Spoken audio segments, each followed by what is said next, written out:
সূরা আল আরাফ। রহমান রহিম আল্লাহ তাআলার নামে। আলিফ লাম মিম সাদ। হে নবী, এ মহাগ্রন্থ তোমার উপর নাজিল করা হয়েছে যেন তুমি এর দ্বারা কাফেরদের ভয় দেখাতে পারো। ঈমানদারদের জন্য এটি হচ্ছে একটি স্মরণিকা। অতএব এ ব্যাপারে তোমার মনে যেন কোনো প্রকারের সংকীর্ণতা না থাকে। হে মানুষ, এ কিতাবে তোমাদের মালিকের কাছ থেকে তোমাদের কাছে যা কিছু পাঠানো হয়েছে তোমরা তার যথাযথ অনুসরণ করো এবং তা বাদ দিয়ে তোমরা অন্য কোনো কর্তৃপক্ষের অনুসরণ করো না। তোমরা খুব কমই উপদেশ মেনে চলো। এমন কত জনপদ আমি ধ্বংস করে দিয়েছি, তাদের উপর আমার আযাব আসত যখন তারা রাতের বেলায় ঘুমিয়ে থাকত, কিংবা আযাব আসত মধ্যদিনে যখন তারা আহারের পর বিশ্রাম করত। আর এভাবে যখন তাদের উপর আমার আযাব নাজিল হতো তখন তাদের মুখে শুধু একটি কথাই থাকত যে অবশ্যই আমরা ছিলাম জালেম।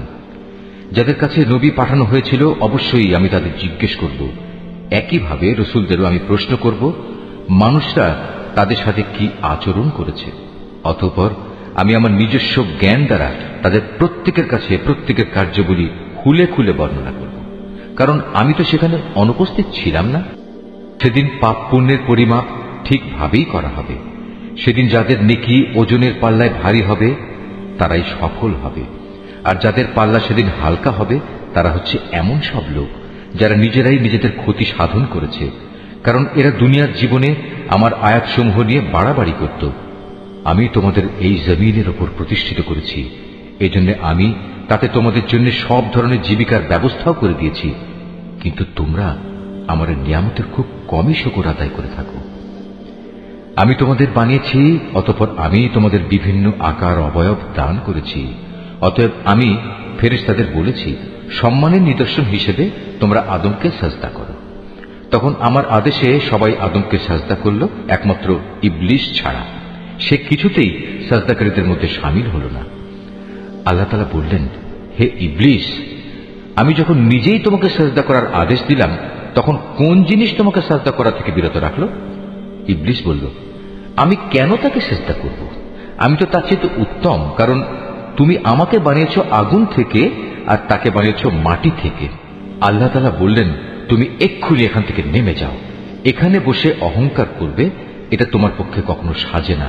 যাও, এখান থেকে বেরিয়ে যাও, কেননা তুমি অপমানিতদেরই একজন। সে বলল, হে আল্লাহ, তুমি আমাকে সেদিন পর্যন্ত শয়তানি করার অবকাশ দাও যেদিন এ আদম সন্তানদের পুনরায় কবর থেকে ওঠানো হবে। আল্লাহ তাআলা বললেন, হ্যাঁ যাও, যাদের অবকাশ দেয়া হয়েছে তুমিও তাদের একজন।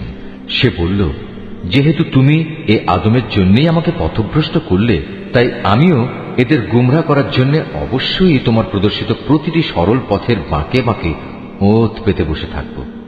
অতঃপর তাদের পথভ্রষ্ট করার জন্য আমি তাদের কাছে অবশ্যই আসব তাদের সামনের দিক থেকে, তাদের পেছন দিক থেকে, তাদের ডান দিক থেকে, তাদের বাঁ দিক থেকে।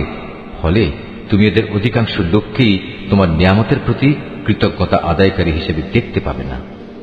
আল্লাহ তাআলা বললেন, বের হয়ে যাও তুমি এখান থেকে অপমানিত ও বিতাড়িত অবস্থায়। আদম সন্তানের যারাই তোমার অনুসরণ করবে তাদের এবং তোমাদের সবাইকে দিয়ে নিশ্চয়ই আমি জাহান্নাম পূর্ণ করে দেব। আল্লাহ তাআলা আদমকে বললেন, তুমি এবং তোমার সঙ্গিনী জান্নাতে বসবাস করতে থাকো এবং এর যেখান থেকে যা কিছু চাও তা তোমরা খেতে পারো, কিন্তু এ গাছটির কাছে যেও না, গেলে তোমরা উভয়ই জালেমদের মধ্যে শামিল হয়ে যাবে। অতঃপর শয়তান তাদের দুজনকেই কুমন্ত্রণা দিল যেন সে তাদের নিজেদের লজ্জাস্থানসমূহ যা তাদের পরস্পরের কাছ থেকে গোপন করে রাখা হয়েছিল প্রকাশ করে দিতে পারে। সে তাদের আরো বলল, তোমাদের মালিক তোমাদের এই গাছটির কাছে যাওয়া থেকে তোমাদের যে বারণ করেছেন তার উদ্দেশ্য এছাড়া কিছুই নয় যে সেখানে গেলে তোমরা উভয়ই ফেরেশতা হয়ে যাবে, অথবা এর ফলে তোমরা জান্নাতে চিরস্থায়ী হয়ে যাবে। সে তাদের কাছে কসম করে বলল, আমি অবশ্যই তোমাদের উভয়ের জন্য তোমাদের হিতাকাঙ্ক্ষীদের একজন। এভাবে সে এদের দুজনকেই প্রতারণার জালে আটকে ফেলল। অতঃপর এক সময় যখন তারা উভয় সে গাছ ও তার ফল আস্বাদন করল তখন তাদের লজ্জাস্থান সমূহ তাদের উভয়ের সামনে খুলে গেল। সাথে সাথে তারা জান্নাতের বিভিন্ন লতাপাতা নিজেদের উপর জড়িয়ে নিজেদের গোপন স্থানসমূহ ঢাকতে শুরু করল। তাদের মালিক তখন তাদের ডাক দিয়ে বললেন, আমি কি তোমাদের উভয়কে এই গাছটির কাছে যাওয়া থেকে নিষেধ করিনি? এবং আমি কি তোমাদের একথা বলে দেইনি যে শয়তান হচ্ছে তোমাদের উভয়ের প্রকাশ্য দুশমন? নিজেদের ভুল বুঝতে পেরে তারা দুজনেই বলে উঠল, হে আমাদের মালিক, আমরা আমাদের নিজেদের উপর জুলুম করেছি। তুমি যদি আমাদের মাফ না করো তাহলে অবশ্যই আমরা চরম ক্ষতিগ্রস্তদের দলে সামিল হয়ে যাব। আল্লাহ তাআলা বললেন, এবার তোমরা সবাই এখান থেকে নেমে যাও। আজ থেকে তোমরা ও শয়তান চিরদিনের জন্য একে অপরের দুশমন। সুনির্দিষ্ট সময় পর্যন্ত পৃথিবীতে থাকার উদ্দেশ্যে তোমাদের জন্য সেখানে বসবাসের জায়গা ও জীবন সামগ্রীর ব্যবস্থা থাকবে। আল্লাহ তাআলা আরো বললেন, তোমরা সেখানেই জীবন যাপন করবে, সেখানেই তোমরা মৃত্যুবরণ করবে এবং সেখান থেকেই তোমাদের পুনরায় বের করে আনা হবে। হে আদম সন্তানরা, আমি তোমাদের উপর পোশাক সংক্রান্ত বিধান পাঠিয়েছি, যাতে করে এর দ্বারা তোমরা তোমাদের গোপন স্থানসমূহ ঢেকে রাখতে পারো এবং নিজেদের সৌন্দর্যও ফুটিয়ে তুলতে পারো। তবে আসল পোশাক হচ্ছে কিন্তু তাকওয়ার, আল্লাহর ভয় জাগ্রতকারী পোশাক। আর এটা হচ্ছে উত্তম পোশাক এবং এটা আল্লাহর নিদর্শনসমূহেরও একটি অংশ।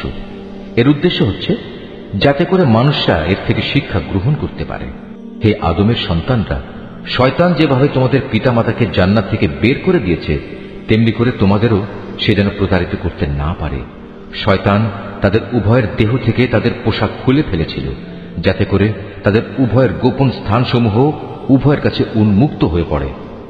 মূলত সে নিজে এবং তার সঙ্গী সাথীরা তোমাদের এমন সব স্থান থেকে দেখতে পায় যেখান থেকে তোমরা তাদের দেখতে পাও না।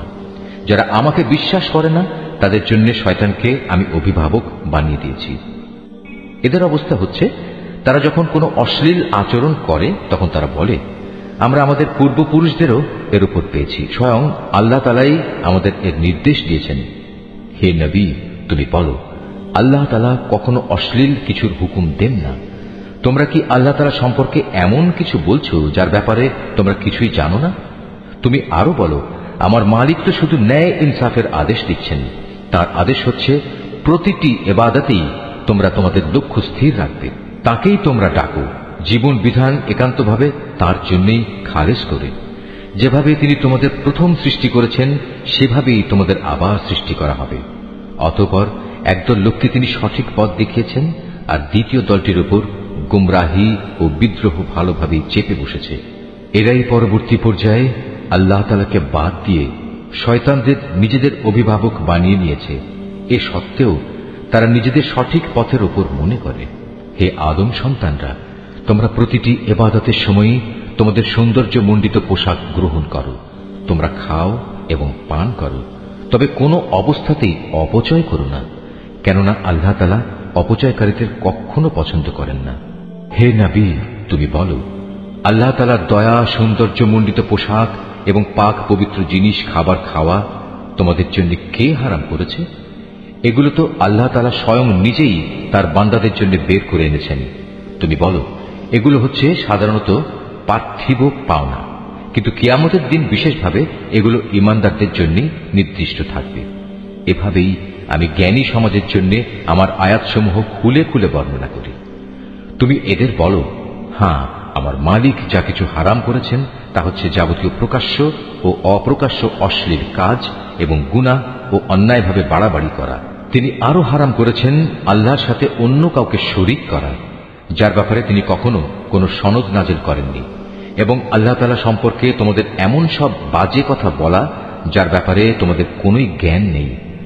প্রত্যেক জাতির জন্যই তার উত্থান পতনের একটি সুনির্দিষ্ট মেয়াদ রয়েছে। যখন তাদের সে মেয়াদ আসবে তখন তারা এক দণ্ড বিলম্বও করবে না, তেমনি তারা এক মুহূর্ত এগিয়েও আসবে না। হে আদম সন্তানরা, শুরুতেই আমি তোমাদের বলেছিলাম, যখনই তোমাদের কাছে তোমাদের মধ্যে থেকে এমন কোন রাসূল আসবে যারা তোমাদের কাছে আমার আয়াত পড়ে শোনাবে, তখন যারা সে অনুযায়ী আমাকে ভয় করবে এবং নিজেদের সংশোধন করে নেবে তাদের কোনোই ভয় থাকবে না, তারা কখনো দুশ্চিন্তাগ্রস্তও হবে না। আর যারা আমার আয়াতসমূহকে মিথ্যা প্রতিপন্ন করবে এবং বড়াই করে এর সত্য থেকে মুখ ফিরিয়ে নেবে, তারাই হবে জাহান্নামের অধিবাসী, সেখানে তারা চিরদিন অবস্থান করবে। যে ব্যক্তি আল্লাহ তাআলা সম্পর্কে মিথ্যা রচনা করে কিংবা তার আয়াতকে মিথ্যা সাব্যস্ত করে, তার চাইতে বড় জালেম আর কে? এরা হচ্ছে সেসব ব্যক্তি যারা কেতাবে বর্ণিত দুর্ভোগের তাদের নিজেদের অংশ পেতে থাকবে। এমনি ভাবে তাদের মৃত্যুর সময় তাদের কাছে আমার ফেরেশতারা যখন এসে হাজির হবে, তখন ফেরেশতারা বলবে, বলো তারা এখন কোথায় যাদের তোমরা আল্লাহ তাআলার বদলে ডাকতে? তারা বলবে, আজ তারা আমাদের ছেড়ে সরে গেছে। তারা সেদিন সবাই নিজেদের বিরুদ্ধে সাক্ষ্য দেবে, তারা সত্যি কাফির ছিল। আল্লাহ তাআলা বলবেন, তোমাদের আগে যেসব মানুষের দল, জিনের দল গত হয়ে গেছে, তাদের সাথে তোমরাও আজ সবাই জাহান্নামের আগুনে ঢুকে পড়ো। এমনি করে যখন এক একটি জনগোষ্ঠী জাহান্নামে দাখিল হতে থাকবে, তখন তারা তাদের আদর্শগত ভাই বোনদের উপর লানত দিতে থাকবে। এভাবে লানত দিতে দিতে যখন সবাই সেখানে গিয়ে একত্র হবে, তখন তাদের শেষের দলটি পূর্ববর্তী দলের ব্যাপারে বলবে, হে আমাদের মালিক, এরাই হচ্ছে সেসব লোক যারা আমাদের গোমরা করেছিল, তুমি এদের জাহান্নামের শাস্তি দ্বিগুণ করে দাও। আল্লাহ তাআলা বলবেন, আজ তোমাদের প্রত্যেককেই দ্বিগুণ শাস্তি দেওয়া হবে, কিন্তু তোমরা তো অনুধাবনই করতে না। তাদের প্রথম দলটি তাদের শেষের দলটিকে বলবে, হ্যাঁ, আমরা যদি অপরাধী হয়েই থাকি, তবে তোমাদেরও আমাদের উপর কোনো শ্রেষ্ঠত্ব ছিল না। এ সময়ই আল্লাহর ঘোষণা আসবে, এখন তোমরা সবাই নিজ নিজ কর্মফলের বিনিময়ে জাহান্নামের আযাবের স্বাদ গ্রহণ করতে থাকো। অবশ্যই যারা আমার আয়াতসমূহকে অস্বীকার করেছে এবং দম্ভ ভরে তা থেকে মুখ ফিরিয়ে নিয়েছে, তাদের জন্য কখনো রহমত ভরা আসমানের দুয়ার খুলে দেয়া হবে না, যতক্ষণ পর্যন্ত একটি সূচের ছিদ্র পথ দিয়ে একটি উট প্রবেশ করতে না পারবে, ততক্ষণ পর্যন্ত এরা জান্নাতে প্রবেশ করতে পারবে না। আমি এভাবেই অপরাধীদের প্রতিফল দিয়ে থাকি। সেদিন তাদের জন্য নিচের বিছানাও হবে জাহান্নামের, আবার জাহান্নামই হবে তাদের উপরের আচ্ছাদন। এভাবেই জালেমদের আমি প্রতিফল দিয়ে থাকি। অপরদিকে যারা আমার উপর ঈমান এনেছে এবং নেক আমল করেছে, আমি তাদের কারো উপর তাদের সাধ্যের বাইরে দায়িত্বভার অর্পণ করি না। এই নেক লোকেরাই হচ্ছে জান্নাতের অধিবাসী, তারা সেখানে চিরদিন থাকবে। তাদের মনের ভেতর পরস্পরের বিরুদ্ধে যে ঘৃণা বিদ্বেষ লুকিয়েছিল, তা আমি সেদিন বের করে ফেলে দেব। তাদের জন্য নির্দিষ্ট জান্নাতের পাদদেশ দিয়ে ঝর্ণাধারা প্রবাহিত হবে।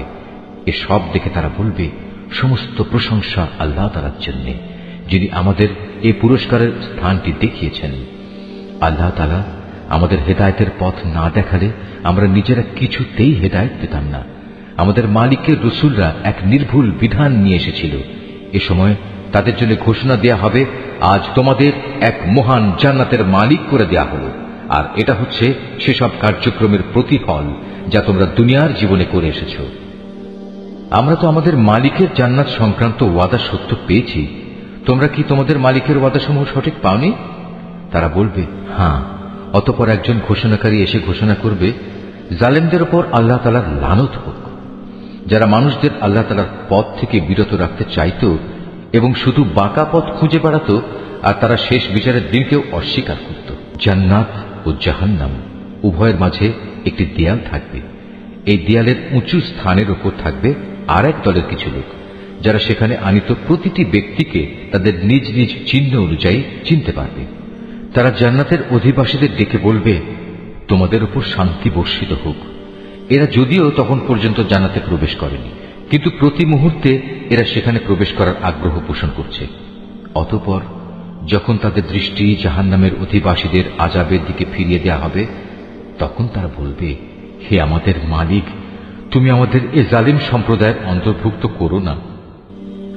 অতঃপর পার্থক্য নির্ণয়কারী সে দেয়ালের উঁচু স্থানে অবস্থানকারী ব্যক্তিরা জাহান্নামের কিছু লোককে, যাদের তারা কোনো বিশেষ লক্ষণের ফলে চিনতে পারবে, ডেকে বলবে, তোমাদের দলবল কোনোটাই তো আজ কাজে এলো না, না কাজে এলো তোমাদের অহংকার যা তোমরা করতে।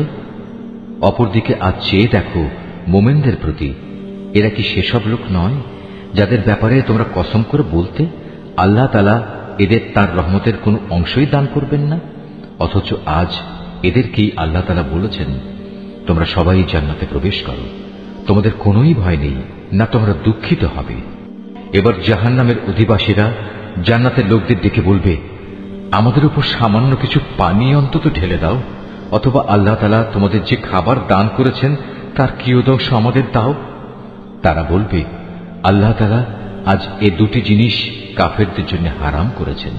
যারা দিনকে খেল তামাশায় পরিণত করে রেখেছিল এবং পার্থিব জীবন তাদের প্রতারণার জালে আটকে রেখেছিল, তাদের আজ আমি ঠিক সেভাবেই ভুলে যাব যেভাবে তারা আমার সামনাসামনি হওয়ার এই দিনটিকে ভুলে গেছে এবং আমার আয়াতসমূহ অস্বীকার করেছে। আমি তাদের কাছে এমন একটি কিতাব পৌঁছে দিয়েছিলাম যা আমি বিশদ জ্ঞান দ্বারা সমৃদ্ধ করে বর্ণনা করেছি। যারা এর উপর ঈমান আনবে, এ কিতাব হবে তাদের জন্য সুস্পষ্ট হেদায়েত ও রহমত। এরা কি চূড়ান্ত কোনো পরিণামের জন্য অপেক্ষা করছে? যেদিন সত্যি সত্যি সে পরিণাম তাদের কাছে আসবে, সেদিন যারা ইতিপূর্বে এ দিনটিকে ভুলে গিয়েছিল তারা বলবে, অবশ্যই আমাদের মালিকের পক্ষ থেকে আমাদের রাসূলরা এদিনের সত্য প্রতিশ্রুতি নিয়েই এসেছিল। আমাদের জন্য আজ কোনো সুপারিশকারী কি আছে যারা আমাদের পক্ষে আল্লাহর কাছে কিছু বলবে? অথবা এমন কি হবে যে আমাদের পুনরায় দুনিয়ায় ফিরিয়ে দেয়া হবে, যাতে আমরা সেখানে গিয়ে ভিন্ন ধরনের কিছু করে আসতে পারি যা আমরা আগে কখনো করিনি? মূলত এরাই হচ্ছে সেসব লোক যারা নিজেরা নিজেদের ক্ষতি সাধন করেছে এবং দুনিয়ায় তারা যা কিছু মিথ্যা রচনা করত তাও তাদের কাছ থেকে আজ হারিয়ে গেছে। অবশ্যই তোমাদের মালিক আল্লাহ তাআলা, যিনি 6 দিনে আসমান সমূহ ও জমিন সৃষ্টি করেছেন, অতঃপর তিনি আরশের উপর অধিষ্ঠিত হন। তিনি রাতের আবরণকে দিনের উপর ছেয়ে দেন যেন তা একে অন্যকে দ্রুত গতিতে অনুসরণ করে। তিনি সৃষ্টি করেছেন সূরজ, চাঁদ ও তারাসমূহ। মূলত এর সব কটিকেই আল্লাহ তাআলার বিধানের অধীনে করে রাখা হয়েছে। জেনে রেখো, সৃষ্টি যেহেতু তাঁর, সুতরাং এর উপর ক্ষমতাও চলবে একমাত্র তাঁর। সৃষ্টিকুলের মালিক আল্লাহ তাআলা অত্যন্ত দয়ালু ও বরকতময়। অতএব তোমরা একান্ত বিনয়ের সাথে ও চুপিসারে শুধু তোমাদের মালিক আল্লাহ তাআলাকেই ডাকো। অবশ্যই তিনি তাঁর রাজত্বে যারা বাড়াবাড়ি করে তাদের পছন্দ করেন না। আল্লাহর জমিনে একবার তাঁর শান্তি স্থাপনের পর তাতে তোমরা বিপর্যয় সৃষ্টি করো না। তোমরা ভয় ও আশা নিয়ে একমাত্র আল্লাহ তাআলাকেই ডাকো। অবশ্যই আল্লাহর রহমত নেক লোকদের অতি নিকটে রয়েছে। তিনি মহান আল্লাহ, যিনি বাতাসকে বৃষ্টি ও রহমতের আগাম সুসংবাদবাহী হিসেবে জনপদের দিকে পাঠান। শেষ পর্যন্ত যখন সে বাতাস পানির ভারী মেঘমালা বহন করে চলতে থাকে, তখন আমি তাকে একটি মৃত জনপদের দিকে পাঠিয়ে দিই। অতঃপর সে মেঘ থেকেই আমি পানি বৃষ্টি বর্ষণ করি। অতঃপর তা দিয়ে জমিন থেকে আমি সব ধরনের ফলমূল বের করে আনি। এভাবে আমি মৃতকেও জীবন থেকে বের করে আনব। সম্ভবত এ থেকে তোমরা কিছু শিক্ষা গ্রহণ করতে পারবে। উৎকৃষ্ট জমিন, তা থেকে তার মালিকের আদেশে উৎকৃষ্ট ফসল উৎপন্ন হয়। আর যে জমিন বিনষ্ট হয়ে গেছে তা কঠোর পরিশ্রম ব্যতীত কিছুই উৎপন্ন করে না। এভাবেই আমি আমার নিদর্শনসমূহ স্পষ্ট করে বর্ণনা করি এমন এক জাতির জন্য যারা আমার নিয়ামতের কৃতজ্ঞতা জ্ঞাপন করে। আমি নূহকে তার জাতির কাছে পাঠিয়েছি। অতঃপর সে তাদের বলল, হে আমার জাতির লোকেরা, তোমরা আল্লাহ তাআলার দাসত্ব কবুল করো। তিনি ছাড়া তোমাদের আর কোনো মাবুদ নেই। আমি তোমাদের উপর এক কঠিন দিনের আযাবের আশঙ্কা করছি। তার জাতির নেতারা বলল, হে নূহ, আমরা দেখতে পাচ্ছি তুমি এক সুস্পষ্ট গুমরাহিতে নিমজ্জিত রয়েছ। সে বলল, হে আমার সম্প্রদায়ের লোকেরা, আমার মধ্যে কোনোই গুমরাহি নেই। আমি তো হচ্ছি সৃষ্টিকুলের মালিক আল্লাহর পক্ষ থেকে আসা একজন রাসূল। আমার কাজ হচ্ছে আমি আমার মালিকের বাণীসমূহ তোমাদের কাছে পৌঁছে দেব এবং সে মতে তোমাদের শুভ কামনা করব। আখিরাত সম্পর্কে আমি আল্লাহ তাআলার কাছ থেকে এমন কিছু কথা জানি যা তোমরা জানো না। তোমরা কি এতে আশ্চর্যান্বিত হচ্ছ যে তোমাদের উপর তোমাদেরই মতো একজন মানুষের মাধ্যমে আল্লাহ তাআলার বাণী এসেছে, যাতে করে সে তোমাদের আযাব সম্পর্কে সতর্ক করে দিতে পারে? ফলে তোমরা সময় থাকতে সাবধান হবে এবং আশা করা যায় এতে করে তোমাদের উপর দয়া করা হবে। অতঃপর তারা তাকে মিথ্যা প্রতিপন্ন করল। আমি তাকে এবং তার সাথে যারা নৌকায় আরোহণ করেছিল তাদের সবাইকে আযাব থেকে উদ্ধার করেছি। আর যারা আমার আযাব সমূহকে মিথ্যা বলেছে তাদের আমি পানিতে ডুবিয়ে দিয়েছি। এরা ছিল গোঁড়া অন্ধ। আমি আদ জাতির কাছে পাঠিয়েছিলাম তাদেরই এক ভাই হুদকে। সে তাদের বলল, হে আমার জাতি, তোমরা এক আল্লাহ তাআলার দাসত্ব স্বীকার করো। তিনি ছাড়া তোমাদের দ্বিতীয় কোনো ইলাহ নেই। তোমরা কি তাকে ভয় করবে না? তার জাতির সর্দাররা যারা তাকে অস্বীকার করেছে তারা বলল, আমরা তো দেখছি তুমি নির্বুদ্ধিতায় লিপ্ত আছো এবং আমরা মনে করি তুমি মিথ্যাবাদীদেরই একজন। সে বলল, হে আমার সম্প্রদায়ের লোকেরা, আমার সাথে কোন রকম নির্বুদ্ধিতা জড়িত নেই, বরং আমি হচ্ছি সৃষ্টিকুলের মালিক আল্লাহ তাআলার পক্ষ থেকে আগত একজন রাসূল। আমার দায়িত্ব হচ্ছে আমি আমার মালিকের কাছ থেকে আসা বাণীসমূহ তোমাদের কাছে পৌঁছে দেব। আমি তোমাদের একজন বিশ্বস্ত শুভাকাঙ্ক্ষী। তোমরা কি এটা দেখে বিস্মিত হচ্ছ যে তোমাদের কাছে তোমাদেরই মতো একজন মানুষের মাধ্যমে তোমাদের মালিকের কাছ থেকে তোমাদের আযাবের ভয় দেখানোর জন্য সুস্পষ্ট বাণী এসেছে? স্মরণ করো কিভাবে আল্লাহ তাআলা তোমাদের নূহের পর এই জমিনের খলিফা বানিয়েছেন এবং অন্যান্য সৃষ্টির চাইতে তিনি তোমাদের বেশি ক্ষমতা দান করেছেন। অতএব হে আমার জাতি, তোমরা আল্লাহ তাআলার অনুগ্রহগুলো স্মরণ করো। আশা করা যায় তোমরা সাফল্য অর্জন করতে পারবে। তারা হুদকে বলল, তুমি কি আমাদের কাছে এজন্যই এসেছো যে আমরা কেবল এক আল্লাহর ইবাদত করব এবং আমাদের পূর্বপুরুষরা যাদের বন্দিগি করেছে তাদের একেবারে বাদ দিয়ে দেব? এটাই যদি হয় তাহলে নিয়ে এসো আমাদের কাছে সে আযাব যার ব্যাপারে তুমি আমাদের এত ভয় দেখাচ্ছ, যদি তুমি সত্যবাদী হও। সে বলল, তোমাদের উপর তোমাদের মালিকের পক্ষ থেকে আযাব ও ক্রোধ তো নির্ধারিত হয়েই আছে। তোমরা কি আমার সাথে সেই মিথ্যা মাবুদের নামগুলোর ব্যাপারে বিতর্কে লিপ্ত হতে চাও যা তোমরা এবং তোমাদের বাপ দাদারা এমনি এমনি রেখে দিয়েছ, যার ব্যাপারে আল্লাহ তাআলা কোন রকম সনদ নাজিল করেননি? অতএব তোমরা অপেক্ষা করো, আমিও তোমাদের সাথে অপেক্ষা করতে থাকব। অতঃপর যখন আযাব এলো তখন আমি তাকে এবং তার সাথে যেসব ঈমানদার ব্যক্তি ছিল তাদের আমার রহমত দ্বারা আযাব থেকে বাঁচিয়ে দিলাম, আর যারা আমার আয়াতসমূহকে অস্বীকার করেছে আমি তাদের নির্মূল করে দিলাম। এরা তো আসলে ঈমানদারই ছিল না। সামুদ জাতির কাছে আমি পাঠিয়েছিলাম তাদেরই এক ভাই সালেহকে। সে এসে বলল, হে আমার জাতি, তোমরা এক আল্লাহ তাআলার বন্দেগী করো, তিনি ছাড়া তোমাদের আর কোনো ইলাহ নেই। তোমাদের কাছে তোমাদের মালিকের কাছ থেকে সুস্পষ্ট প্রমাণ এসে হাজির হয়েছে, আর তোমাদের জন্য এ হচ্ছে আল্লাহর উষ্ট্রি। একে তোমরা ছেড়ে দাও যেন তা আল্লাহ তাআলার জমিনে বিচরণ করে খেতে পারে। তোমরা তাকে কোনো খারাপ মতলবে স্পর্শ করো না, তাহলে আল্লাহর পক্ষ থেকে কঠোর আযাব এসে তোমাদের পাকড়াও করবে। স্মরণ করো যখন আল্লাহ তাআলা আদ জাতির পর তোমাদের দুনিয়ার খলিফা বানিয়েছিলেন এবং আল্লাহ তাআলার জমিনে তিনি তোমাদের প্রতিষ্ঠা দান করেছেন, যার ফলে তোমরা এর সমতল ভূমি থেকে মাটি নিয়ে তা দিয়ে প্রাসাদ বানাচ্ছ, আর পাহাড়ের গা কেটে কেটে নিজেদের ঘরবাড়ি তৈরি করতে পারছ। অতএব তোমরা আল্লাহ তাআলার এসব জ্ঞান ও প্রকৌশল সংক্রান্ত নিয়ামত স্মরণ করো এবং কোনো অবস্থায় আল্লাহ তাআলার জমিনে বিপর্যয় ঘটিও না। তার জাতির সেসব নেতৃস্থানীয় লোক যারা নিজেদের গৌরবের বড়াই করে বেড়াত, অপেক্ষাকৃত দুর্বল শ্রেণীর লোকদের যারা তাদের মধ্যে থেকে তার উপর ঈমান এনেছে, বলল, তোমরা কি সত্যি জানো সালেহ আল্লাহ তাআলার পাঠানো একজন রাসূল? তারা বলল, হ্যাঁ, তার উপর যে বাণী পাঠানো হয়েছে আমরা তা বিশ্বাস করি। অতঃপর সে অহংকারী লোকেরা বলল, তোমরা যা কিছুতে বিশ্বাস করো আমরা তা অস্বীকার করি। অতএব তারা উষ্ট্রিটিকে মেরে ফেলল এবং এর দ্বারা তারা তাদের মালিকের নির্দেশের স্পষ্ট বিরোধিতা করল এবং তারা বলল, হে সালেহ, আমরা তো উষ্ট্রিটিকে মেরে ফেললাম। যদি তুমি সত্যিই রাসূল হয়ে থাকো তাহলে সে আযাব নিয়ে এসো যার ওয়াদা তুমি আমাদের দিচ্ছ। অতঃপর এক প্রলয়ঙ্কারী ভূমিকম্প তাদের গ্রাস করে ফেলল, ফলে তারা নিজেদের ঘরেই মুখ থুবড়ে পড়ে রইল। অতঃপর সে তাদের কাছ থেকে অন্যদিকে চলে গেল এবং সে নিজের জাতিকে বলল, আমি আমার মালিকের সতর্ক বাণী তোমাদের কাছে পৌঁছে দিয়েছিলাম এবং তোমাদের জন্য কল্যাণও কামনা করেছিলাম, কিন্তু তোমরা তো কোনো কল্যাণকামীদের পছন্দই করো না। আমি লূতকেও পাঠিয়েছিলাম যখন সে তার জাতিকে বলেছিল, তোমরা এমন এক অশ্লীলতার কাজ করছো যা তোমাদের আগে সৃষ্টিকুলের আর কেউ কখনো করেনি। তোমরা যৌন তৃপ্তির জন্য নারীদের বাদ দিয়ে পুরুষদের কাছে যাও। আসলে তোমরা হচ্ছে এক সীমা লঙ্ঘনকারী জাতি। তার জাতির কাছে তখন একথা বলা ছাড়া আর কোনো জবাবই ছিল না যে সবাই মিলে তাদের তোমাদের জনপদ থেকে বের করে দাও, কেননা এরা হচ্ছে কতিপয় পাক পবিত্র মানুষ। অতঃপর যখন আমার আযাব এলো তখন আমি তাকে এবং তার পরিবার পরিজনকে উদ্ধার করলাম, তার স্ত্রীকে ছাড়া। সে আযাবে কবলিত হয়ে পেছনের লোকদের মধ্যে শামিল থেকে গেল। আমি তাদের উপর প্রচন্ড আযাবের বৃষ্টি বর্ষণ করতে থাকলাম।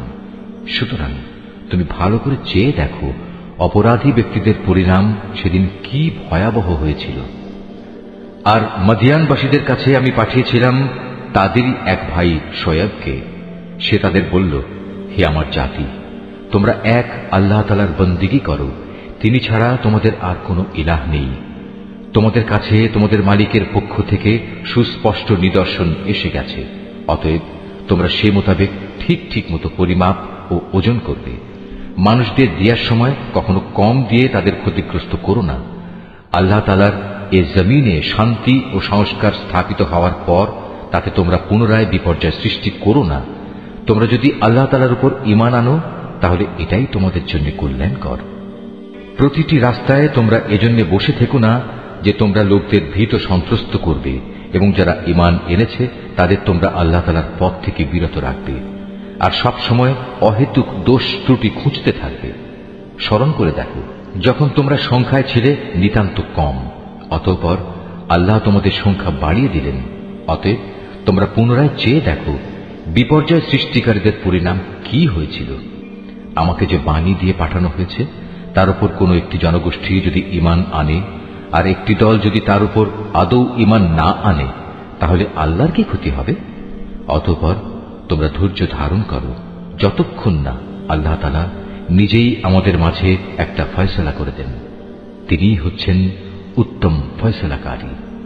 তার সম্প্রদায়ের কিছু নেতৃস্থানীয় লোক যারা বড়াই অহংকার করছিল বলল, হে শোয়েব, আমরা অবশ্যই তোমাকে এবং তোমার সাথে যারা ঈমান এনেছে তাদের আমাদের জনপদ থেকে বের করে দেব, অথবা তোমাদের আমাদের জাতিতে ফিরে আসতে হবে।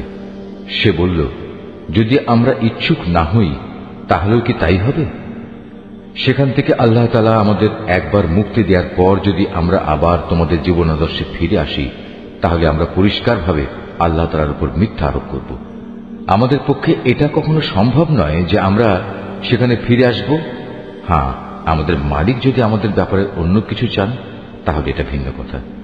অবশ্যই আমাদের মালিকের জ্ঞান সব কিছুর উপর ছেয়ে আছে। আমরা একান্তভাবে আল্লাহ তাআলার উপর নির্ভর করি এবং আমরা বলি, হে আমাদের মালিক, আমাদের এবং আমাদের জাতির মাঝে তুমি সঠিক একটা ফয়সালা করে দাও, কারণ তুমি হচ্ছ সর্বোত্তম ফয়সালাকারী। তার জাতির নেতৃস্থানীয় লোক যারা আল্লাহ তাআলার নবীকে অস্বীকার করেছে, তারা সে জাতির সাধারণ মানুষদের বলল, তোমরা যদি শোয়েবের অনুসরণ করো তাহলে তোমরা খুবই ক্ষতিগ্রস্ত হবে। নবীর কথা অমান্য করার কারণে একটা প্রচন্ড ভূকম্পন এসে তাদের নির্মম ভাবে আঘাত করল, আর দেখতে দেখতে তারা সবাই তাদের নিজ নিজ ঘরেই মুখ থুবড়ে পড়ে থাকল। যারা শোয়েবকে অমান্য করল তারা এমন ভাবে ধ্বংস হয়ে গেল, মনে হয়েছে এখানে কোনোদিন কেউ বসবাসই করেনি। বস্তুত তারাই সেদিন ক্ষতিগ্রস্ত হয়েছে যারা শোয়েবকে অস্বীকার করেছে। এরপর সে শোয়েব তাদের কাছ থেকে চলে গেল। যাবার সময় সে বলল, হে আমার জাতি, আমি তোমাদের কাছে আমার মালিকের বাণীসমূহ পৌঁছে দিয়েছিলাম এবং আমি আন্তরিকভাবেই তোমাদের কল্যাণ কামনা করেছিলাম। আমি কেন এমন সব মানুষের জন্য আফসোস করব যারা আল্লাহকেই অস্বীকার করে? আমি কোন জনপদে কোন নবী পাঠিয়েছি, অথচ সেই জনপদে মানুষদের অভাব ও কষ্ট দিয়ে আক্রান্ত করিনি, এমনটি কখনো হয়নি। আশা করা গিয়েছিল এর ফলে তারা আল্লাহ তাআলার কাছে বিনয়াবনত হবে। অতঃপর আমি তাদের দুঃখ কষ্টের জায়গাকে সচ্ছল অবস্থার দ্বারা বদলে দিয়েছি। এমনকি যখন তারা আমার নিয়ামত দ্বারা প্রাচুর্য লাভ করল, তখন তারা আমাকেই ভুলে বসল এবং বলল, সচ্ছলতা ও অসচ্ছলতা তো আমাদের পূর্বপুরুষদের উপর এসেছে। অতঃপর আমি তাদের এমন আকস্মিকভাবে পাকড়াও করলাম যে তারা টেরও পেল না। অথচ যদি সেই জনপদের মানুষগুলো আল্লাহ তাআলার উপর ঈমান আনত এবং আল্লাহ তাআলাকে ভয় করত, তাহলে আমি তাদের উপর আসমান জমিনের যাবতীয় বরকতের দুয়ার খুলে দিতাম। কিন্তু তা না করে তারা আমার নবীকেই মিথ্যা প্রতিপন্ন করল। সুতরাং তাদের কর্মকাণ্ডের জন্য আমি তাদের ভীষণভাবে পাকড়াও করলাম। এ লোকালয়ের মানুষগুলো কি এতই নির্ভয় হয়ে গেছে, তারা মনে করে নিয়েছে আমার আযাব নিঝুম রাতে তাদের কাছে আসবে না, যখন তারা গভীর ঘুমে বিভোর হয়ে থাকবে? অথবা তারা কি নির্ভয় হয়ে ধরে নিয়েছে যে আমার আযাব তাদের উপর মধ্যদিনে এসে পড়বে না, যখন তারা খেল তামাশায় মত্ত থাকবে? কিংবা তারা কি আল্লাহ তাআলার কলা কৌশল থেকেও নির্ভয় হয়ে গেছে? অথচ আল্লাহ তাআলার কলা কৌশল থেকে ক্ষতিগ্রস্ত জাতি ছাড়া অন্য কেউই নিশ্চিন্ত হতে পারে না। আগের লোকদের চলে যাওয়ার পর তাদের জায়গায় যারা পরে দুনিয়ার উত্তরাধিকারী হয়েছে, তাদের কি এ বিষয়টি কখনো হেদায়েতের পথ দেখায় না যে আমি ইচ্ছা করলে যে কোনো সময় তাদের অপরাধের জন্য তাদের পাকড়াও করতে পারি এবং এমন ভাবে তাদের দিলের উপর মোহর মেরে দিতে পারি যে তারা সত্যের ডাক শুনতেই পাবে না। এই যে জনপদ সমূহ যাদের কিছু কিছু কাহিনী আমি তোমাকে শোনাচ্ছি, তাদের কাছে আমার সুস্পষ্ট প্রমাণ নিয়ে রাসূলরা এসেছিল, কিন্তু তারা যে বিষয়টি এর আগে অস্বীকার করেছিল তার উপর ঈমান আনল না। আর এভাবেই আল্লাহ তাআলা অবিশ্বাসী কাফেরদের অন্তরে মোহর মেরে দেন। আমি এদের বেশি সংখ্যক মানুষকেই আমার সাথে সম্পাদিত প্রতিশ্রুতি পালনকারী হিসেবে পাইনি, বরং এদের অধিকাংশকেই আমি বড় বড় অপরাধে অপরাধী পেয়েছি। এদের ধ্বংসের পর আমি মূসাকে আমার সুস্পষ্ট নিদর্শন সমূহ দিয়ে ফেরাউন ও তার পরিষদ বর্গের কাছে পাঠিয়েছি, কিন্তু তারাও আমার হেদায়েতের সাথে বাড়াবাড়ি করেছে। আজ তুমি দেখে নাও আমার জমিনে বিপর্যয় সৃষ্টিকারীদের পরিণাম কি হয়েছে। মূসা বলল, হে ফেরাউন, আমি অবশ্যই সৃষ্টিকুলের মালিকের পক্ষ থেকে পাঠানো একজন রাসূল। এটা নিশ্চিত আমি আল্লাহ তাআলা সম্পর্কে সত্য ছাড়া অন্য কিছু বলবো না। আমি অবশ্যই তোমাদের মালিকের পক্ষ থেকে সুস্পষ্ট নিদর্শন নিয়ে এসেছি। অতএব তুমি বনী ইসরায়েলদের মুক্তি দিয়ে আমার সাথে যেতে দাও। ফেরাউন বলল, তুমি যদি সত্যিই তেমন কোন নিদর্শন এনে থাকো এবং তুমি যদি তোমার দাবিতে সত্যবাদী হও, তাহলে তার সামনে নিয়ে এসো। অতঃপর সে তার হাতের লাঠিটি মাটিতে নিক্ষেপ করল, সাথে সাথেই তার প্রকাশ্য একটি অজগরে পরিণত হয়ে গেল। অতঃপর সে বুগল থেকে তার হাত বের করল, সাথে সাথে তা উৎসাহী দর্শকদের জন্য চমকাতে লাগল। অবস্থা দেখে ফেরাউনের জাতির প্রধান ব্যক্তিরা বলল, এ তো দেখছি আসলেই একজন সুদক্ষ জাদুকর। আসলে এ ব্যক্তি তোমাদের সবাইকে তোমাদের নিজেদের দেশ থেকেই বের করে দিতে চায়। এ পরিস্থিতিতে তোমরা কি করবে ভাবছ? অতঃপর তারা ফেরাউনকে বলল, আপাতত তাকে এবং তার ভাইকে কিছুদিনের জন্য এমনি থাকতে দাও এবং এ সুযোগে তোমরা শহরে বন্দরে সরকারি সংগ্রাহক পাঠিয়ে দাও, যেন তারা দেশের সকল দক্ষ জাদুকরদের অবিলম্বে তোমার কাছে এনে হাজির করে। সিদ্ধান্ত মোতাবেক জাদুকররা যখন ফেরাউনের কাছে এলো, তখন তারা বলল, আমরা যদি আজ মূসার মোকাবেলায় বিজয়ী হই, তবে আমাদের জন্য পুরস্কারের ব্যবস্থা থাকবে তো? সে বলল, হ্যাঁ, তা তো অবশ্যই। তোমরাই হবে দরবারের ঘনিষ্ঠতম ব্যক্তিদের অন্যতম। অতঃপর তারা তাদের জাদুর বাণ নিক্ষেপ করে মানুষদের দৃষ্টি শক্তির ওপর জাদু করে ফেলল। এতে করে তারা মানুষদের ভীত আতঙ্কিত করে তুলল। তারা সেদিন সত্যি সত্যিই বড় জাদুমন্ত্র নিয়ে হাজির হয়েছিল। অতঃপর আমি মূসার কাছে ওহী পাঠালাম এবং তাকে বললাম, এবার তুমি জমিনে তোমার লাঠিটি নিক্ষেপ করো। নিক্ষিপ্ত হবার সাথে সাথেই তা জাদুকরদের অলিক বানোয়াটগুলোকে গ্রাস করে ফেলল। অতঃপর সত্য প্রতিষ্ঠিত হয়ে গেল, আর তারা যা কিছু বানিয়ে এনেছিল তা মিথ্যা প্রতিপন্ন হল। সেখানে তারা সবাই পরাভূত হল এবং তারা লাঞ্ছিত হয়ে ফিরে গেল। অতঃপর সত্যের সামনে জাদুকরদের অবনত করে দেয়া হল। তারা সবাই সমস্বরে বলে উঠল, আমরা সৃষ্টিকুলের মালিকের উপর ঈমান আনলাম, যিনি মূসা ও হারুনের মালিক। ঘটনার এই আকস্মিক মোড় পরিবর্তন দেখে ফেরাউন বলল, এ কি, আমি তোমাদের কোন রকম অনুমতি দেওয়ার আগেই তোমরা তার উপর ঈমান আনলে?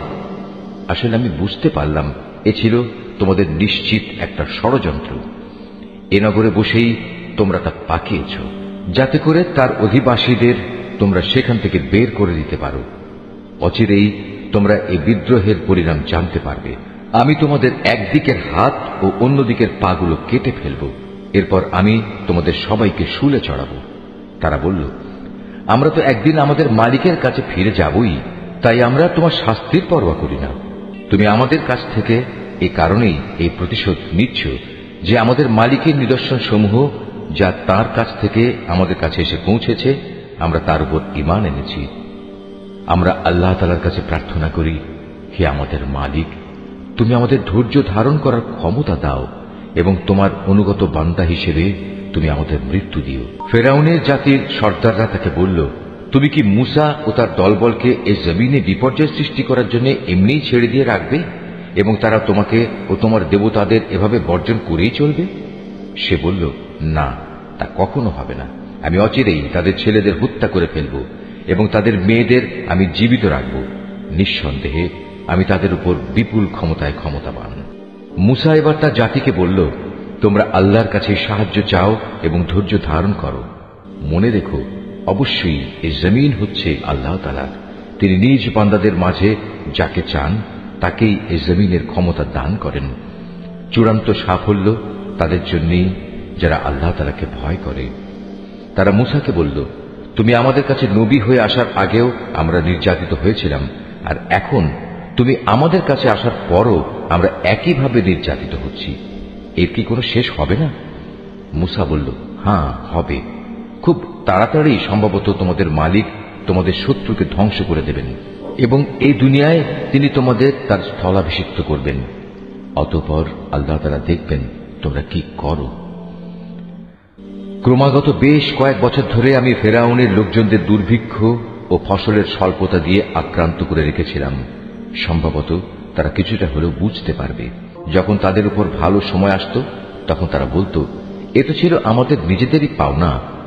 আবার যখন দুঃসময় তাদের পেয়ে বসত তখন নিজেদের দুর্ভাগ্যের ভার তারা মুসা এবং তার সঙ্গী সাথীদের উপরই আরোপ করত।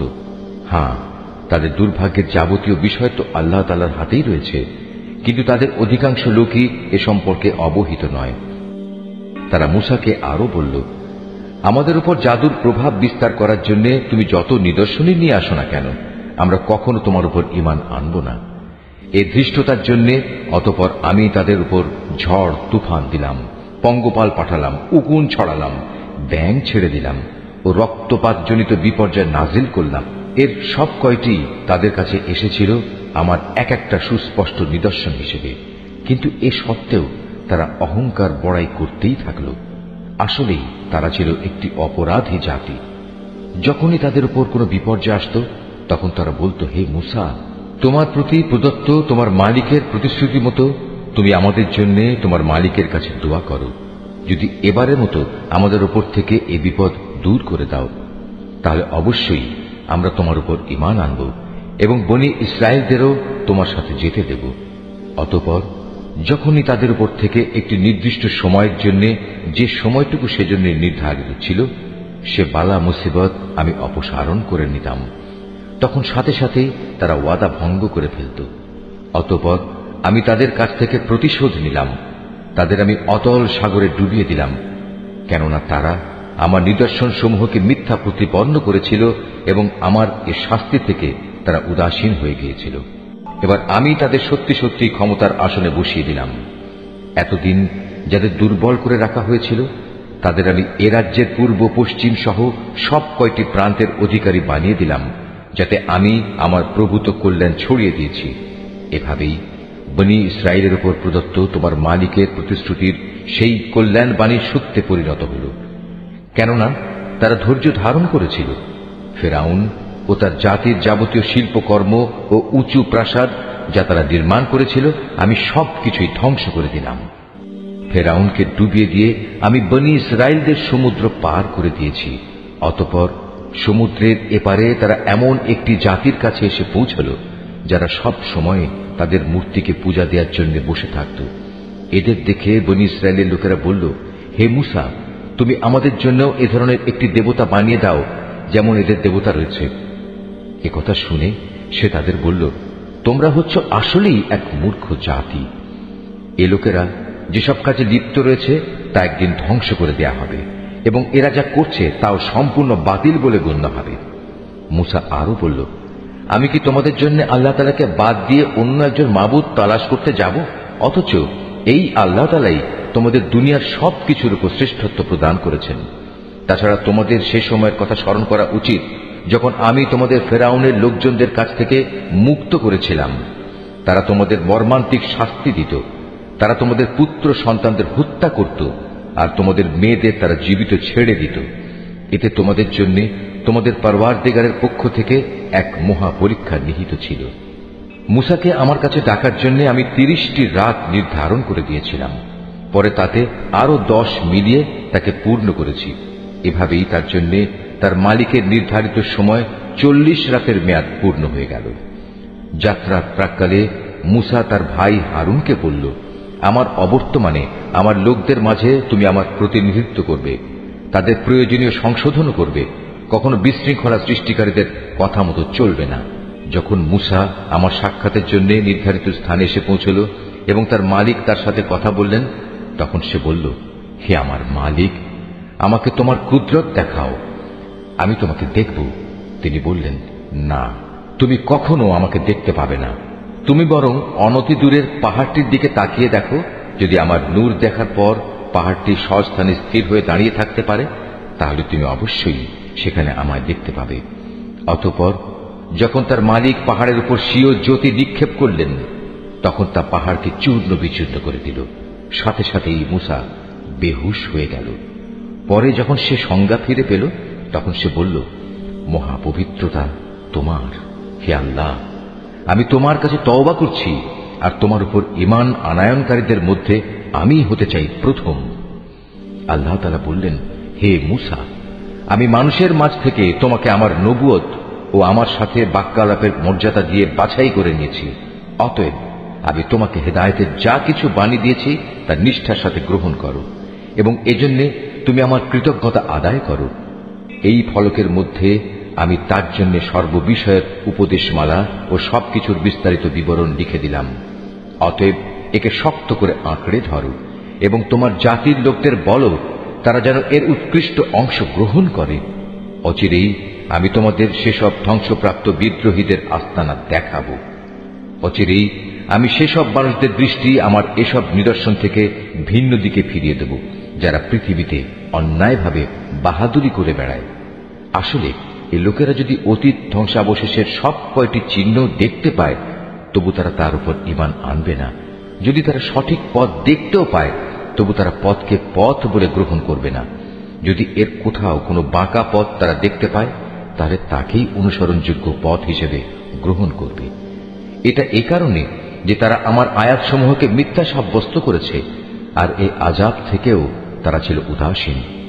যারা আমার আয়াতসমূহ ও পরকালে আমার সামনাসামনি হওয়ার বিষয়কে অস্বীকার করবে, তাদের সব কার্যকলাপই বিনষ্ট হয়ে যাবে, আর তারা এই দুনিয়ায় যা কিছু করবে তাদের তেমনি প্রতিফল দেয়া হবে। মূসার জাতির লোকেরা তার তুর পর্বতে গমনের পর নিজেদের অলংকার দিয়ে একটি গোবাছুর বানিয়ে দিল। তা ছিল জীবনবিহীন একটি দেহ, যার আওয়াজ ছিল শুধু গরুর হাম্বারম। এ লোকেরা কি দেখতে পায় না যে সে দেহটি তাদের সাথে কোনো কথা বলে না, না সেটি তাদের কোনো পথের দিশা দেয়?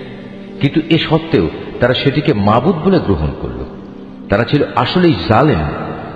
অতঃপর যখন তারা অনুতপ্ত হল এবং নিজেরা এটা দেখতে পেল যে তারা আসলেই গুমরাহ হয়ে গেছে, তখন তারা বলল, আমাদের মালিক যদি আমাদের উপর দয়া না করেন এবং গোবাছুরকে মাবুদ বানানোর জন্য যদি তিনি আমাদের ক্ষমা না করেন, তাহলে আমরা নিশ্চিত ধ্বংস হয়ে যাব।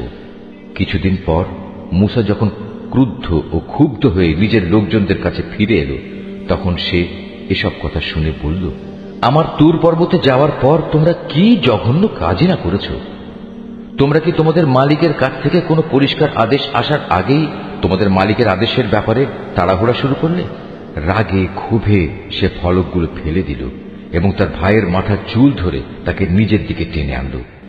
মূসাকে লক্ষ্য করে সে বলল, হে আমার মায়ের ছেলে সহোদর ভাই, এ জাতির লোকগুলো আমাকে দুর্বল করে দিতে চেয়েছিল। তারা এক পর্যায়ে আমাকে তো মেরেই ফেলতে চেয়েছিল।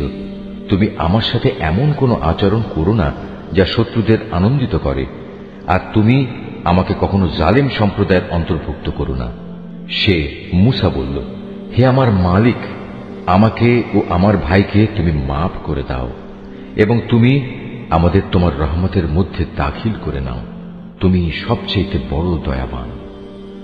আল্লাহ তাআলা মূসাকে বললেন, হ্যাঁ, যেসব লোক গরুর বাছুরকে মাবুদ বানিয়েছে, অচিরেই তাদের উপর তাদের মালিকের পক্ষ থেকে গজব আসবে, আর দুনিয়ার জীবনেও তাদের উপর আসবে অপমান এবং লাঞ্ছনা। আল্লাহ তাআলার নামে মিথ্যা কথা রটনাকারীদের আমি এভাবেই শাস্তি দিয়ে থাকি। যেসব লোক অন্যায় কাজ করেছে, এরপর তারা তওবা করেছে এবং যথাযথ ঈমান এনেছে, নিশ্চয়ই এই যথার্থ তওবার পর তোমার মালিক ক্ষমাশীল ও পরম দয়ালু হিসেবে তাদের সাথে আচরণ করবেন। পরে যখন মূসার ক্রোধ কিছুটা প্রশমিত হল, তখন সে তাওরাতের ফলকগুলো তুলে নিল। তার পাতায় হেদায়েত ও রহমত সম্বলিত কথাবার্তা লিখিত ছিল এমন সব লোকের জন্য যারা তাদের মালিককে ভয় করে।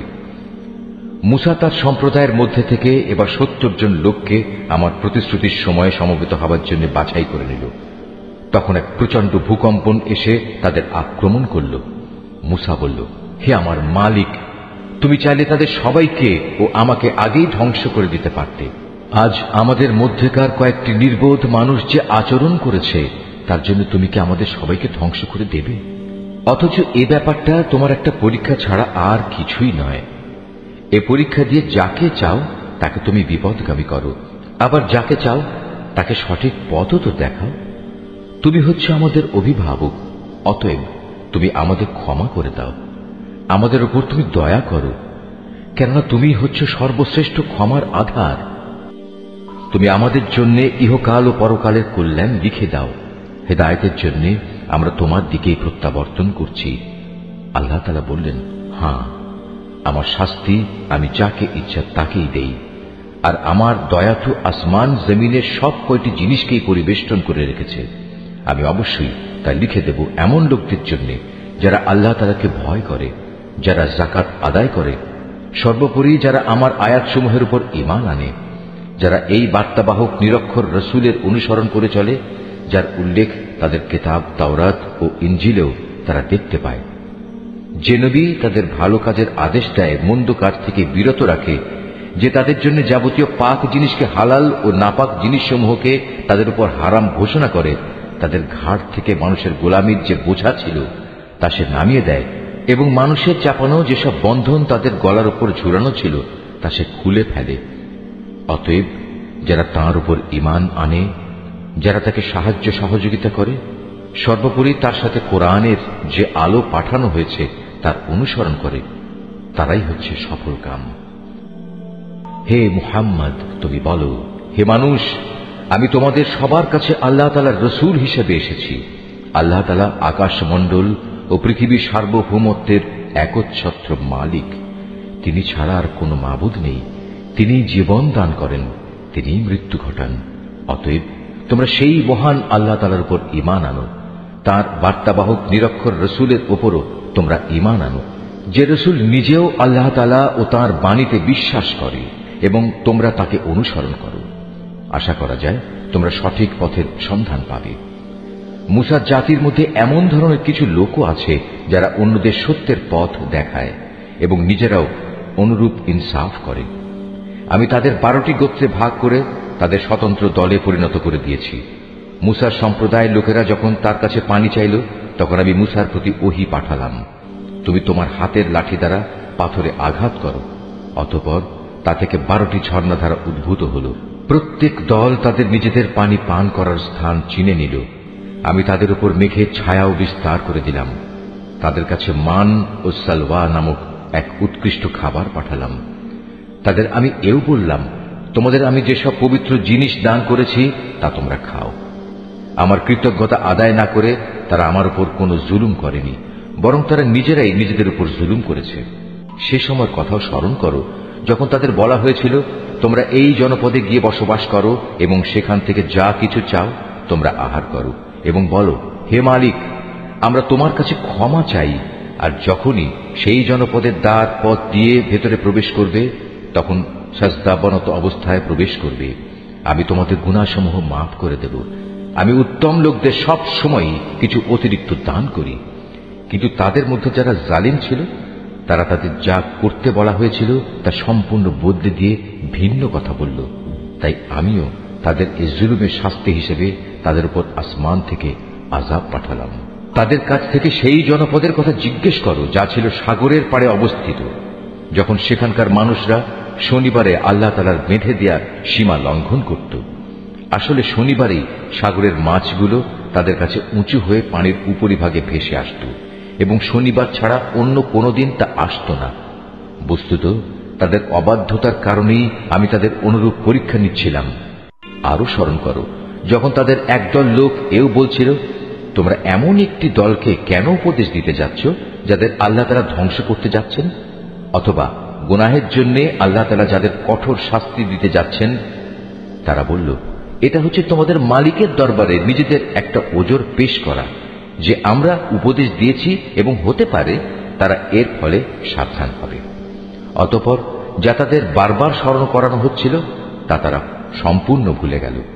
তখন আমি সে দল থেকে এমন লোকদের উদ্ধার করলাম যারা নিজেরা গুনাহের কাজ থেকে বেঁচে থাকত, আর কঠিন শাস্তি দিয়ে পাকড়াও করলাম তাদের যারা জুলুম করেছে। তাদের নিজেদের গুনার জন্য আমি তাদের আযাব দিয়েছিলাম। তাদের যেসব ঘৃণিত কাজ থেকে নিষেধ করা হয়েছিল, যখন তারা তা ধৃষ্টতার সাথে করে যাচ্ছিল, তখন আমি তাদের বললাম, এবার তোমরা সবাই লাঞ্ছিত বানর হয়ে যাও।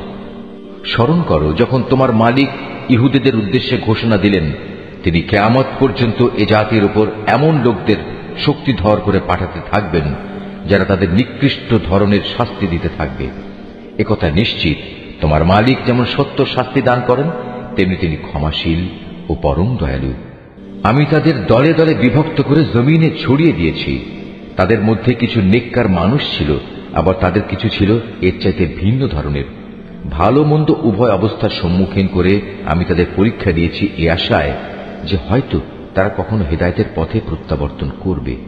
কিন্তু তাদের অযোগ্য উত্তরসূরিরা একের পর এক এই জমিনে তুচ্ছ উত্তরাধিকারী হল। তারা স্বাভাবিকভাবে আল্লাহ তাআলার কিতাবেরও উত্তরাধিকারী হয়ে পড়ে। তারা এই দুনিয়ার ধন সম্পদ করায়ত্ত করে নেয়। অপরদিকে মূর্খের মতো বলতে থাকে, আমাদের শেষ বিচারের দিন মাফ করে দেয়া হবে। কিন্তু অর্জিত সম্পদের অনুরূপ সম্পদ যদি তাদের কাছে এসে পড়ে, তারা সাথে সাথেই তা হস্তগত করে নেয়। অথচ তাদের কাছ থেকে আল্লাহ তাআলার কিতাবের এ প্রতিশ্রুতি কি নেওয়া হয়নি যে তারা আল্লাহ তাআলা সম্বন্ধে সত্য ছাড়া কিছু বলবে না? আল্লাহ তাআলা সেই কিতাবে যা আছে তা তো তারা নিজেরা বহুবার অধ্যয়নও করেছে। আর পরকালীন আবাস, হ্যাঁ, যারা আল্লাহকে ভয় করে তাদের জন্য তো তাই হচ্ছে উত্তম নিবাস। তোমরা কি এ বিষয়টি অনুধাবন করো না? অপরদিকে যারা আল্লাহর কিতাবকে কঠোরভাবে আঁকড়ে ধরে এবং নামাজ প্রতিষ্ঠা করে, তারা যেন জেনে রাখে আমি কখনো সংশোধনকারীদের বিনিময় নষ্ট করি না। যখন আমি তাদের মাথার উপর পাহাড়কে উঁচু করে রেখেছিলাম, মনে হচ্ছিল তা যেন একটি ছায়া। তারা তো ধরেই নিয়েছিল তা বুঝি এখনই তাদের উপর পড়ে যাবে। আমি তাদের বললাম, তোমাদের আমি হেদায়েত সম্বলিত যে কিতাব দিয়েছি তা কঠোরভাবে আঁকড়ে ধরো এবং তাতে যা কিছু আছে তা বারবার স্মরণ করো। এর ফলে আশা করা যায় তোমরা বেঁচে থাকতে পারবে। তোমরা স্মরণ করো যখন তোমাদের মালিক আদম সন্তানের পৃষ্ঠদেশ থেকে তাদের পরবর্তী সন্তান সন্ততিদের বের করে এনেছেন এবং তাদের নিজেদের ওপর এ মর্মে আনুগত্যের স্বীকারোক্তি আদায় করেছেন যে আমি কি তোমাদের মালিক নই? তারা সবাই বলল, হ্যাঁ, নিশ্চয়ই আমরা সাক্ষ্য দিলাম। এর উদ্দেশ্য ছিল যেন কিয়ামতের দিন তোমরা একথা বলতে না পারো আমরা তো এ বিষয়ে অনবহিত ছিলাম, কিংবা একথা যেন না বলো যে আল্লাহর সাথে শিরক তো আমাদের বাপদাদারা আগে করেছে আর আমরা তো ছিলাম তাদের পরবর্তী বংশধর। বাতিলপন্থীদের কার্যক্রমের জন্য কি তুমি আমাদের ধ্বংস করবে? এভাবেই আমি অতীতের দৃষ্টান্তসমূহ তাদের কাছে খোলাখুলি বর্ণনা করি এ আশায় যে এরা সোজা পথে ফিরে আসবে। হে মুহাম্মদ, তুমি তাদের কাছে এমন একটি মানুষের কাহিনী পড়ে শোনাও যার কাছে আমি নবীর মাধ্যমে আমার আয়াতসমূহ নাজিল করেছিলাম, কিন্তু সে পরে আমার আয়াত থেকে বিচ্যুত হয়ে পড়ে। অতঃপর শয়তান তার পিছু নেয় এবং সে সম্পূর্ণ গোমরাহ লোকদের দলভুক্ত হয়ে পড়ে। অথচ আমি চাইলে তাকে এই আয়াতসমূহ দ্বারা উচ্চ মর্যাদা দান করতে পারতাম, কিন্তু সে তো ঊর্ধ্বমুখী আসমানের বদলে নিম্নমুখী জমিনের প্রতি আসক্ত হয়ে পড়ে এবং পার্থিব কামনা বাসনার অনুসরণ করে। অতঃপর তার উদাহরণ হচ্ছে কুকুরের উদাহরণের মতো। যদি তুমি তাকে দৌড়াতে থাকো, তবু সে জিহ্বা বের করে হাঁপাতে থাকে, আবার তোমরা সেটিকে ছেড়ে দিলেও জিহ্বা ঝুলিয়ে হাঁপাতে থাকে। এ হচ্ছে তাদের দৃষ্টান্ত যারা আমার আয়াতসমূহ অস্বীকার করে। এ কাহিনীগুলো তাদের তুমি পড়ে শোনাও, হয়তোবা তারা চিন্তা গবেষণা করবে। যে সম্প্রদায়ের লোকেরা আমার নিদর্শনসমূহ মিথ্যা সাব্যস্ত করে তারা নিজেরাই নিজেদের উপর জুলুম করে আসছে। তাদের উদাহরণ কতই না নিকৃষ্ট। আল্লাহ তাআলা যাকে পথ দেখান সে সঠিক পথ প্রাপ্ত হবে, আবার যাকে তিনি গোমরাহ করেন তারা হয়ে পড়ে ভীষণ ক্ষতিগ্রস্ত।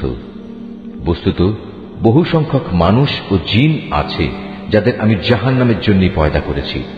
তাদের কাছে যদিও বোঝার মতো দিল আছে, কিন্তু তা দিয়ে তারা চিন্তা করে না। তাদের কাছে দেখার মতো চোখ থাকলেও তারা তা দিয়ে সত্য দেখে না। আবার তাদের কাছে শোনার মতো কান আছে, কিন্তু তারা সে কান দিয়ে সত্য কথা শোনে না।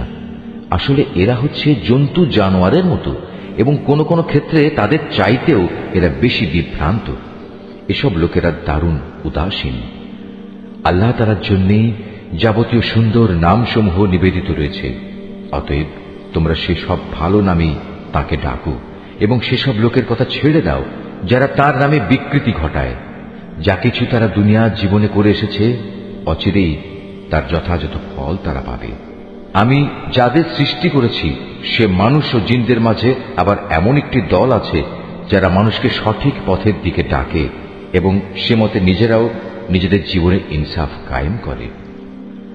যারা আমার আয়াতসমূহকে মিথ্যা প্রতিপন্ন করে ক্রমে ক্রমে আমি তাদের এমন ভাবে ধ্বংসের দিকে ঠেলে নিয়ে যাব তারা তা টেরও পাবে না। আমি তাদের বিদ্রোহের জন্য অবকাশ দিয়ে রাখব এবং এ ব্যাপারে আমার কৌশল অত্যন্ত শক্ত। তারা কি কখনো চিন্তা করে দেখে না যে তাদের সাথী মুহাম্মদ কোনো পাগল নয়, সে তো হচ্ছে আযাবের একজন সুস্পষ্ট সতর্ককারী মাত্র। তারা কি আসমান সমূহ ও পৃথিবীর সার্বভৌমত্বের বিষয়টির দিকে কখনো তাকিয়ে দেখে না এবং তাকিয়ে দেখে না আল্লাহ তাআলা এখানে যা কিছু সৃষ্টি করেছেন তার প্রতি এবং এর প্রতিও তাদের অবস্থানের মেয়াদ হয়তো নিকটবর্তী হয়ে এসেছে। এরপর আর কোন কথা আছে যা বললে এরা ঈমান আনবে? আল্লাহ তাআলা যাকে পথহারা করে দেন তাকে পথে আনার আর দ্বিতীয় কেউ নেই। আল্লাহ তাআলা তো তাদের সবাইকেই তাদের অবাধ্যতায় উদ্ভ্রান্তের মতো ঘুরে বেড়ানোর জন্য ছেড়ে দেন। তারা তোমার কাছে কিয়ামত সম্পর্কে জিজ্ঞেস করে, এ দিনটি কখন সংঘটিত হবে? তুমি তাদের বলো, এ জ্ঞান তো আমার মালিকের কাছেই রয়েছে, এর সময় আসার আগে তিনি তা প্রকাশ করবেন না। আকাশমণ্ডল ও জমিনের জন্য সেদিন তা হবে একটি ভয়াবহ ঘটনা। এটি তোমাদের উপর পতিত হবে একান্ত আকস্মিকভাবেই। তারা এই প্রশ্নটি এমন ভাবে জিজ্ঞেস করে যে মনে হয় তুমি বুঝি বিষয়টি সম্পর্কে সবকিছু জানো। তাদের বলো, কিয়ামতের জ্ঞান তো একমাত্র আল্লাহ তাআলার কাছেই রয়েছে, কিন্তু অধিকাংশ মানুষই এ সত্যটুকু জানে না। তুমি আরো বলো, আমার নিজের ভালো মন্দর মালিকও তো আমি নই, তবে আল্লাহ তাআলা যা চান তাই হয়। যদি আমি অজানা বিষয় সম্পর্কে জানতাম তাহলে আমি নিজের জন্য সে জ্ঞানের জোরে অনেক ফায়দাই হাসিল করে নিতে পারতাম এবং এ কারণে কোনো অকল্যাণই আমাকে স্পর্শ করতে পারত না। আমি তো শুধু একজন নবী, জাহান্নামের সতর্ককারী ও জান্নাতের সুসংবাদবাহী মাত্র, শুধু সে জাতির জন্য যারা আমার উপর ঈমান আনে। তিনিই সেই আল্লাহ তাআলা যিনি তোমাদের একটি প্রাণ থেকে পয়দা করেছেন এবং পরবর্তী পর্যায়ে তার থেকে তিনি তার জুড়ি বানিয়েছেন যেন তার জুড়ির কাছে গিয়ে সে পরম শান্তি লাভ করতে পারে। অতঃপর যখন পুরুষ সাথীটি তার মহিলা সাথীটিকে দৈহিক প্রয়োজনের জন্য ঢেকে দিল তখন মহিলা সাথীটি এক লঘু গর্ভ ধারণ করল এবং প্রথম দিকে সে এ নিয়েই চলাফেরা করল। পরে যখন সে গর্ভের কারণে ওজনে ভারী হয়ে এলো তখন তারা পুরুষ মহিলা উভয়ই তাদের মালিককে ডেকে বলল, হে আল্লাহ তাআলা, যদি তুমি আমাদের একটি সুস্থ ও পূর্ণাঙ্গ সন্তান দান করো তাহলে আমরা অবশ্যই তোমার কৃতজ্ঞতা আদায় করব। পরে সত্যিই যখন তিনি তাদের উভয়কে একটি নিখুঁত সন্তান দান করলেন তখন তারা যা কিছু সন্তানের আকারে আল্লাহর পক্ষ থেকে তাদের দেয়া হয়েছে সে ব্যাপারেই অন্যদের শরীক বানিয়ে নিল। আল্লাহ তাআলা তাদের শরীক বানানো থেকে অনেক পবিত্র। এরা কি আল্লাহ তাআলার সাথে এমন কিছুকে শরীক মনে করে যারা কিছুই সৃষ্টি করতে পারে না, বরং তাদের নিজেদেরই সৃষ্টি করা হয়। তারা তাদের কাউকে কোন রকম সাহায্য করতে সক্ষম নয় এবং তারা নিজেদেরও কোন রকম সাহায্য করতে পারে না। তোমরা যদি এই মূর্খ লোকদের হেদায়েতের পথের দিকে আহ্বান করো তারা তোমাদের কথা শুনবে না। তাই তোমরা তাদের হেদায়েতের পথে ডাকো কিংবা চুপ করে থাকো, উভয়টাই তোমাদের জন্য সমান কথা। আল্লাহ তাআলাকে বাদ দিয়ে তোমরা যাদের সাহায্যের জন্য ডাকো তারা তো তোমাদের মতোই কতিপয় বান্দা, তোমরা তাদের ডেকেই দেখো না। তোমরা তোমাদের দাবিতে সত্যবাদী হলে তাদের উচিত তোমাদের ডাকে সাড়া দেয়া। তাদের কি কোনো পা আছে যার উপর ভর দিয়ে তারা চলতে পারে? অথবা তাদের কি কোনো ক্ষমতাধর হাত আছে যা দিয়ে তারা সবকিছু ধরতে পারে? কিংবা তাদের কোনো চোখ আছে যা দিয়ে তারা সবকিছু দেখতে পারে? কিংবা আছে তাদের কোনো কান যা দিয়ে তারা শুনতে পারে? তুমি বলো, তোমরা ডাকো তোমাদের শরীকদের, এরপর তোমরা আমার বিরুদ্ধে ষড়যন্ত্র করো। ষড়যন্ত্র করার সময় আমাকে কোনো অবকাশও দিও না। তুমি তাদের বলো, নিশ্চয়ই আমার অভিভাবক হচ্ছেন একমাত্র আল্লাহ যিনি কিতাব নাজিল করেছেন। তিনি হামেশাই ভালো লোকদের অভিভাবকত্ব করেন। আল্লাহ তাআলাকে বাদ দিয়ে যাদের তোমরা ডাকো তারা তোমাদের কোন রকম সাহায্য করতে সক্ষম নয়, এমনকি তারা নিজেদেরও কোন রকম সাহায্য করতে পারে না। তোমরা যদি কখনো তাদের হেদায়েতের পথে আসার আহ্বান জানাও, তবে তারা শুনতেই পাবে না। কথা বলার সময় যদিও তুমি দেখছো তারা তোমার দিকেই চেয়ে আছে, কিন্তু এরা সত্য দেখতেই পায় না। হে মুহাম্মদ, এদের সাথে তুমি ক্ষমার নীতি অবলম্বন করো, নেক কাজের আদেশ দাও এবং মূর্খ লোকদের তুমি এড়িয়ে চলো। কখনো যদি শয়তানের কুমন্ত্রণা তোমাকে প্ররোচিত করে, সাথে সাথেই তুমি আল্লাহ তাআলার কাছে আশ্রয় চাও। অবশ্যই তিনি সবকিছু শোনেন এবং সবকিছু জানেন। আল্লাহ তাআলাকে যারা ভয় করে, তাদের যদি কখনো শয়তানের পক্ষ থেকে কুমন্ত্রণা স্পর্শ করে, তবে তারা সাথে সাথেই আত্মসচেতন হয়ে পড়ে। তৎক্ষণাৎ তাদের চোখ খুলে যায়। তাদের কাফের ভাই বন্ধুরা তাদের বিদ্রোহের পথে টেনে নিয়ে যেতে চায়, অতঃপর তারা চেষ্টার কোনো ত্রুটি করে না। আবার যখন তুমি কিছুদিন তাদের কাছে কোনো আয়াত এনে হাজির না করো, তখন তারা বলে, ভালো হতো যদি তুমি নিজেই তেমন কিছু বেছে না নিতে। তুমি বলো, আমি তো তাই অনুসরণ করি যা আমার মালিকের কাছ থেকে আমার কাছে নাজিল হয়। আরে কোরআন হচ্ছে তোমাদের মালিকের কাছ থেকে নাজিল করা অন্তর্দৃষ্টি সম্পন্ন জ্ঞান। যারা ঈমান এনেছে এ কিতাব তাদের জন্য হেদায়েত ও রহমত। যখন তোমার সামনে কোরআন তেলাওয়াত করা হয়, তখন মনোযোগের সাথে তা শোনো এবং নিশ্চুপ থাকো। আশা করা যায় এর ফলে তোমাদের উপর দয়া করা হবে। হে নবী, তোমার মালিককে স্মরণ করো মনে মনে, সকাল সন্ধ্যায় সবিনয়ে এবং সশঙ্ক চিত্তে। অনুচ্চ স্বরের কথাবার্তা দিয়েও তাকে তুমি স্মরণ করো, কখনো তার স্মরণ থেকে গাফেল হয়েও না। এই আয়াতটি যিনি তেলাওয়াত করবেন এবং যিনি এই আয়াতটির তেলাওয়াত শুনবেন, তাদের সবাইকে এখানে একটি সাজদা আদায় করতে হবে। এটা ওয়াজিব। নিঃসন্দেহে যারা তোমার মালিকের একান্ত সান্নিধ্যে আছে, তারা কখনো অহংকার করে তার ইবাদত থেকে বিরত থাকে না। তারা তাঁর তাসবিহ করে এবং তার সামনে সাজদা করে।